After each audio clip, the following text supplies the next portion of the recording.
Kugeza maginga yangaya intambara mu burasirazuba bwo hagati ikomeje gufata indi ntera, aho igihugu cya Iran kimaze kurasa maginga yangaya tuvugana ku bwato bwa Leta Zunze Ubumwe za Amerika buzwi nka USS Abraham Lincoln.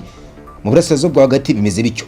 Naho muri Repubulika ya Demokarasi ya Kongo amakuru agezweho aka kanya nuko muri Warikare FC 23 yishubije agace ka Buhimba. By'umwihariko ni ihuriro AFC M23 rikaba gishubije santere ya Buhimba iherereye muri grupomo ya Waliyungu. Anga rero akaba ari muri teritwari ya Warikare nyuma y'imirwano ikaze cyane yahanganishije inyeshyamba ze 23 ndetse n'ingabo za Repubulika Iharanira Demokarasi ya Kongo. Iyi mirwano ikaba yaratangiye ku munsi w'ejo ku itariki ya 2026.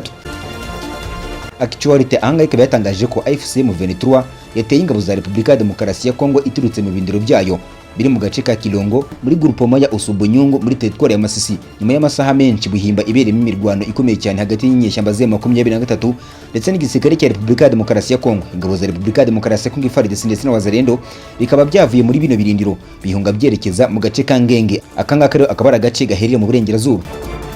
Abaturage benshi bo muri Buhimba bakaba bahunze ubwino mirwano yabaga. Sibyo kandi gusa abaturage mu gace ka Ngenge ndetse na Kangati bakaba bafite ubwoba bwinshi yuko M23 naho ishobora kuhatera, nabo bakaba batangiye kwerekeza mu bice bigiye bitandukanye bizira ko bifite umutekano urimo amashyamba. Abandi bakaba bahungiye mu gace ka Kimuwa. AFC 23 yakajije ibitero nyuma yaho mu rukero rwo ku itariki 24 Gashyantare 2026 ingabo za Leta Repubulika ya Demokarasi ya Kongo FARDC zishe uwari umuvugizi wayo mu rwego rwa gisirikare Liyetona Colonel Wiringoma uri hafi ya santere ya muri Masisi. Kuva muri uwo munsi M23 ikaba yarafashe ibice byinshi bigiye bitandukanye yari yarambuwe mu nkengero za Rubaya.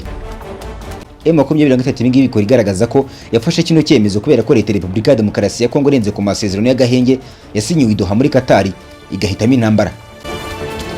Ku itariki ya 2026 ikibuga cy'indege cya Bangoka giherereye muri Kisangani kikaba cyaragabweho igitero gikomeye cyane hakoreshejwe drone enye. Gusa Leta Repubulika ya Demokarasi ya Kongo ikabivuga ko igisirikare cyayo cyahanuye zino ndege zose uko zakabaye.